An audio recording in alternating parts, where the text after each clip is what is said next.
Okay, patch 7.17 rundown. So this is actually going to be my second time recording this because I forgot to mute my mic the first time.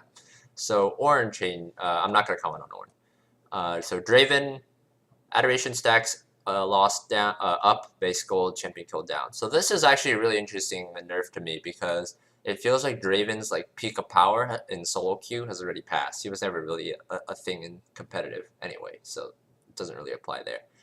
It's kind of interesting to me that they nerfed Draven now, because I'm seeing a lot less of him now, because Kalista, Tristana are just so broken, and Caitlyn's still strong, you know, Varus is there, here and there, Twitch is extremely strong in solo queue, even getting picked a bit in competitive now, same with Kog'Maw. So, like, Draven is just a lane bully that doesn't scale that well, and it just feels like he's already past the point where he needs to be nerfed, but they're nerfing him anyway, and it just feels really odd. And these aren't like small nerfs either, because 75% of your stacks instead of half, when you've got a lot of stacks, is a ridiculous amount of gold loss. And the base gold on champion kill going down at base means that those level 3 kills or level 4 kills, level 2 kills, before you have a lot of stacks, they're not giving you as much, which means it's harder for you to get to your first buy off of an early kill in the lane, which subsequently just means you don't snowball as hard. I don't really think Draven needed a nerf, but I guess if they were going to nerf Draven, it's better to nerf this than take away his ability to bully lane, because if they take that away, then he's just a useless champion. So Ezreal change, this is actually really nice too. Ezreal's kind of in a niche where like you don't really pick him right now because he doesn't really provide utility. All he provides is self-peel, mobility, and some damage, but he doesn't provide more damage than the crit AD carries. And you can argue he's not really much safer than them anyway, because unlike Tristana or like, I guess like technically he has a jump like Caitlyn, but Caitlyn is a slow and traps to self-peel as well, whereas he only has the blink. So there's not really any reason to pick him because, one, he doesn't bully lane as hard as like a Caitlyn or a Kalista. He's not as safe as like a Tristana, and he doesn't do anywhere near the amount of damage like the crit AD carries do. I get he's like relatively on par with Kalista, but Kalista's a lot easier to get the damage off on because she's so much safer compared to Ezreal. There's some champions Ezreal's safer against, like in a team fight where like literally like he can only max range Q in a similar situation, Kalista would probably just die and or just be zoned and unable to auto. But those situations are so rare, and Kalista provides so much else to the table without having to kill everyone in a fight that, you know, there's no real reason to pick Ezreal. So this change is actually pretty large because you get the whole usefulness out of it at rank 1 because it's just a total attack damage scaling buff at rank 1, and it's total AD, which means even if you're behind, it's still scaling upwards and giving you more damage because it's not just bonus AD.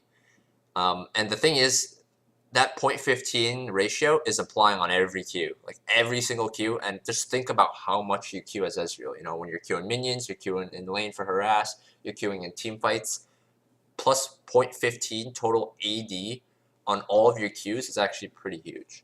So because it's such an AD-centric meta right now, and there's so many AD bans in a lot of these games, I think you'll see an Ezreal pick here or there from the AD carries who are really good at it, because 0.15 total AD on all of your queues is a lot of damage at the end of the day.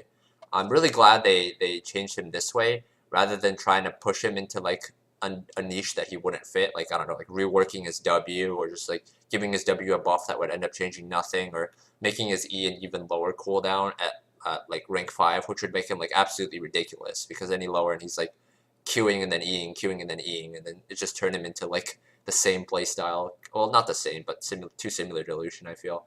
So I'm glad they just went with like a simple buff like this that'll be effective, but it doesn't like change the way he plays, because his playstyle is really unique, and I think that's good. So this Hecarim change will do like absolutely nothing. Hecarim's problem is getting invaded in his terrible early game clear, rather than the fact that his E duration ticks during R, that his R is not that long of a fear. He's just got other issues than this. And the thing is, his R isn't even a straight buff, because the situations where you E someone into R, you don't get as much of a fear as before. 0.75 is really brief, especially when you factor in tenacity. So this won't really change much. I love Hecarim. I was one of the best Hecarim players in North America for a while, particularly earlier in the season, but the champion just has too many issues, and these won't fix them. So the Leona change I really like, actually, because I'll starting with the Q. The thing about Leona is that some Leona players have taken to starting to max Q first, because you just miss out on so much stun duration, or stun like uptime if you max W. But the thing is, the rest of your abilities after you max Q just feel like shit, because your W isn't that as useful outside of the lane. But the thing is, also when you max Q in lane, that means you miss out on the extra wave clear from W, and you miss out on the resist from W. So it felt like you were in a no-win situation, because supports level up so much later, and so much slower than other champions. So your Q was just gated up behind this super long cooldown.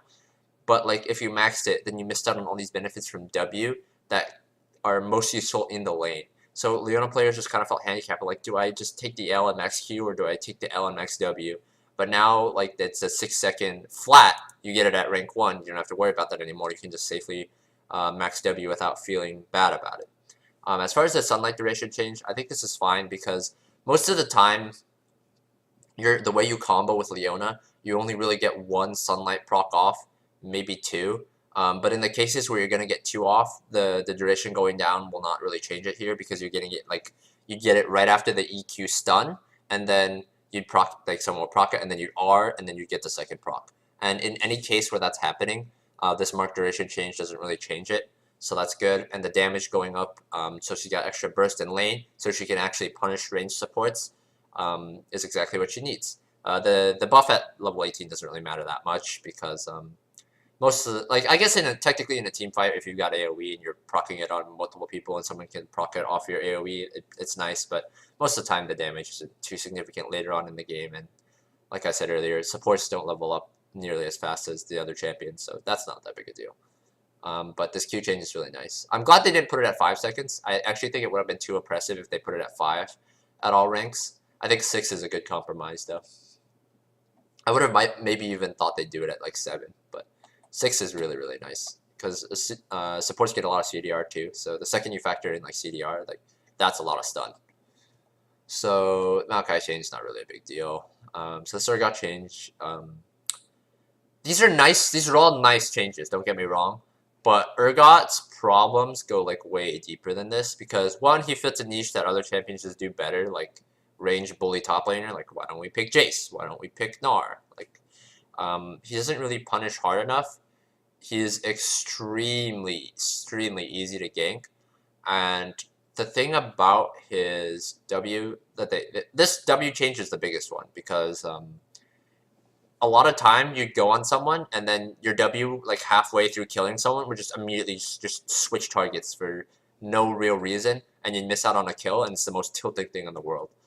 Because if you don't have your Q up, you can't actually apply the locked on shit while you're Wing.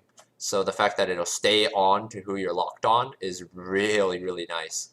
And this E change is nice too, because a lot of the time, if you're going forward, someone will like flash away from your E. Or your E, like as you go in, that 1.375 lockout period is actually a long duration, a long part of your W duration. So like Eing forward was like actually like extremely detrimental for you in some cases, because your W would like expire before the lockout ended, and you just miss out on a kill because of that. So taking some of the clunk out of him is really nice. I actually feel like they might need to just not have a lockout period on his E. I don't think it'd be that broken. I think it would just make him like strong, because right now he's kind of just useless. And this R change really doesn't change that much, because the two ways you use his ultimate are you chase someone down with it, which is extremely unreliable because it's a skill shot that can get blocked. It's got an HP threshold that you need to hit for the execute. And you don't have any ability that's anywhere near the range of your R. So most of the time you're throwing out your R and you're saying, all right, team, please get this guy low enough, because I don't have, like, your R is legitimately just like double the range of like the rest of your abilities. So if you're shooting a max range R at someone and they're not already at the HP threshold, you're basically completely at the mercy of your team to get them low enough to execute. And if you're hitting someone point blank to focus them down, if they were at full HP and they're like a stone plate tank, there's no way in hell you were ever going to kill them to 25% in 3 seconds. You still probably won't in 4 seconds. And if you did get them low enough within the duration, they were probably going to just die anyway. So it's really a bad ultimate. I feel like to make this ultimate useful, they need to put this at like 6 seconds, and that might seem excessive, but the situations where his ultimate are useful are so low, and like this realistically changes like 0 situations, because if you're shooting it at someone who's already low enough, then they're dead anyway. The duration doesn't matter. But if you're shooting at someone who you're like gonna try to like focus fire down, 3 to 4 seconds probably isn't enough of a change. Like, how long does it take you to kill a stone plate tank, right? Probably like 10 seconds, honestly. Like you think of like a chokeout or something, like maybe on the lower end, like 8. So I think like 6 would be a good compromise. 4 just seems like it's still going to be worthless. And I still don't think you'll see Urgot very much, because he's just in a niche that other champions fit better. But these changes will make it like less irritating to play him, because these two things are really fucking annoying if you're trying to play Urgot right now, the W and the E change. So the Z change is really nice, mainly because, one, they gutted his base attack speed a long time ago, back when he was abusing Bork, but he can't build Bork anymore, so giving him back some of that attack speed so he doesn't feel as terrible split pushing is really nice. And also, he used to get Yomu's attack speed too. That's not there anymore either. So giving him some base attack speed to compromise for that nerf a long time ago is really nice. And this W change is nice because I think without CDR, you can't actually get WEE. You just get WE. But now that the shadow stays out longer, you can get WEE even without CDR, if I'm not mistaken. And once you have CDR, it'll be easier to get WQQ. So that's really about it. The shadow being out longer also gives you like more opportunity to make juke plays. But the big thing about this is that it'll help you get 2 mimicked abilities off your Q and your E twice in the duration of 1 shadow, which is really nice. So Ardent Censer change, I think this is a good change. Ardent Censer is a bit too strong at the moment, and I think it's really nice that they compromise rather than just like straight nerfing it. Because the thing about Censer is that, and the thing about like Censer scaling is that supports rarely hit level 18 in games, actually. Like, it has to be an extremely long game for a support to hit level 18, just because they just don't get that much EXP. And in the situations where you did go super late game, Censer was just ridiculous, because 35% and 35 on each auto for champions with that much attack speed, and like the champions who could apply it to the whole team, was just straight up ridiculous. So making it a compromise so that like when you rush it, it's still like baseline strong, but like you don't have to worry about like, oh, I need my levels or my Censer isn't going to be as useful. Like, they just get rid of all that, because like I said, supports don't get that much EXP, and having to worry about that was really annoying. And it also makes it that like you don't, well, I guess like that doesn't really change the theory behind like rushing it before Sightstone. And the item is still going to be good, don't get me wrong. I think people will probably still rush it over Sightstone, but it's not. I still think the item is actually like probably too strong, really. Support all the enchanter supports are still going to get it. I think some of the supports who don't really build it well, like a Braum or a Thresh, will maybe stop getting it as much, but the item is still going to be good. Just the fact that they don't make it 35% late game now, which is like completely ridiculous, I think is a really good change.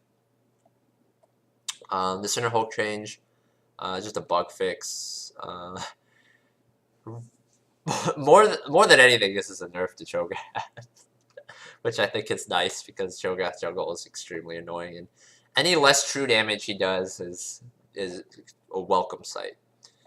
And that's about it for this patch. So, patch is kind of odd. I don't really feel strongly one way or another about it, because a lot of these changes won't have too much impact.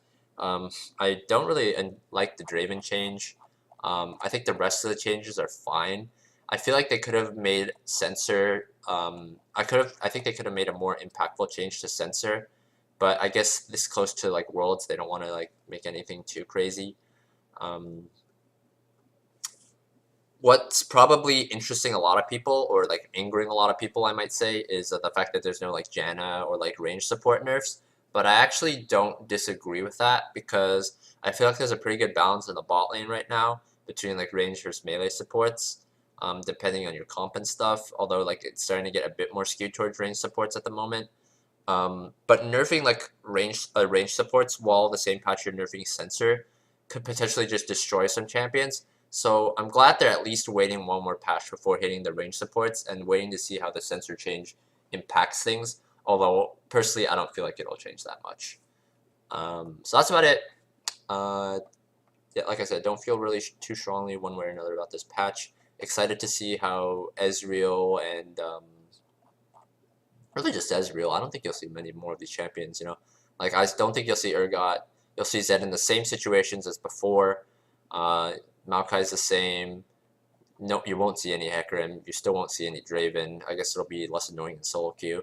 The Leona one's the only one I'm not really sure of. I think teams will be more inclined to look at her because with that damage, she might be able. With that damage in CC, she might be able to like really hard counter some of the range supports aside from like Janna, who just cucks her engage with Tornado all the time. But yeah, most of the champion changes you probably won't see them anyway. So yeah, that's about it.